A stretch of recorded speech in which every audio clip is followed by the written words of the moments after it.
So joining us now from Washington, D.C. is Republican pollster Dustin Olson.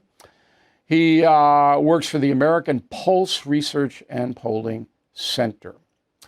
Okay, so let's run down where the Republican challengers are now. Did anybody break out of the first debate, in your opinion?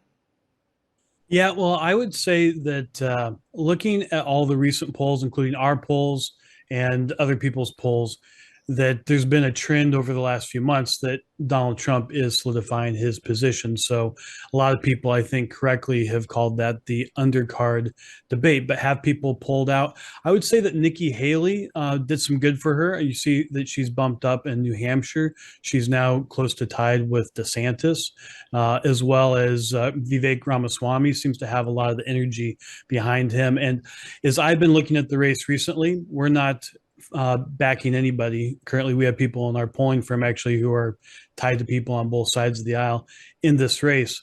However, what we're seeing is that the race is solidly behind Trump at like 58, 59, 60%. And ultimately, this is about who's the second choice in case of emergency break glass. Who is it going to be if Trump were not to be on the field? And honestly, on the other side too, in the Democrat Party, the same thing. Right now, the president has 90% of the support in that primary, but people are also looking for someone as an alternative there. But it's a different situation because Trump is going to run no matter what. And all this BS about he's not going to be allowed to run because of the insurrection, that's just BS. It's just garbage. Constitution is clear, Trump can run. But on the Democratic side, I don't believe Biden is going to run. His numbers are so terrible. He's declining mentally, as everybody knows. And then the next 2 months, the Republicans are just going to hammer him about the grifting and the money to his family. And it's just not, it's going to be untenable. And on the Republican side, when you say, okay, say Trump gets run over by a bus tomorrow, then the race changes, obviously, because Trump's out of it. He's not alive. But as long as he is alive, I don't see, based upon the first debate, and the second one's coming up in 4 weeks or 3.5 weeks, I don't see any of those people on the stage coming close to him. Do you?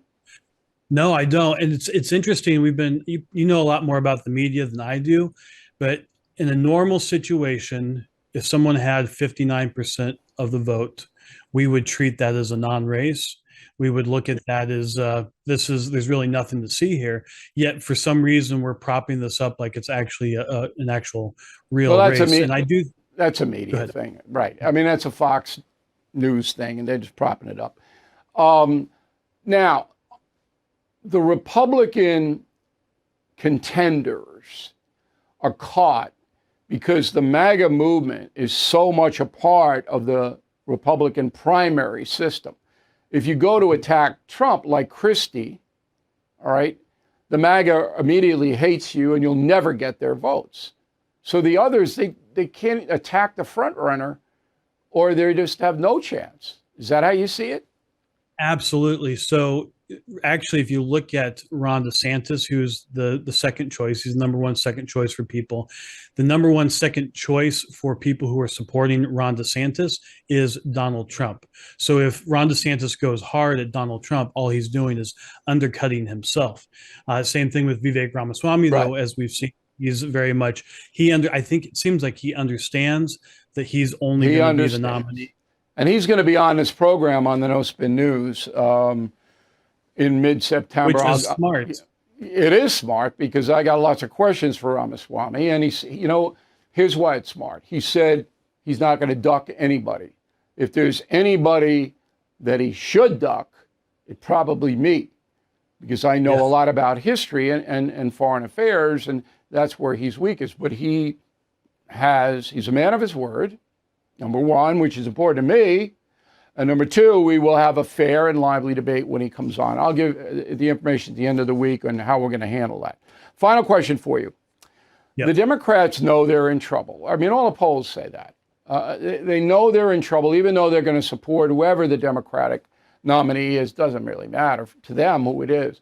But they know they're in trouble with Biden because independents, they know Biden is a failed president. short of Michelle Obama, who's a game changer, but we still don't have any indication she's going to run, is there anyone that you see that's got a pulse on the Democratic side who could step in if Biden doesn't run? That's a great question. We recently did a survey in New Hampshire, and we probed with questions with Democrats, what are they wanting? And the truth is, most people in New Hampshire across party lines don't want Biden to run again. And 1 out of 4 Democrats actually admit that they don't want him to run again.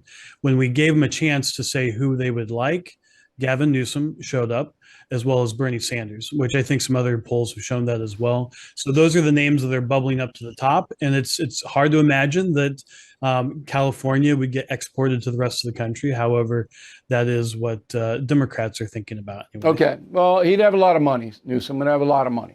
But I agree with you. California is so far out there, I can't see it happening.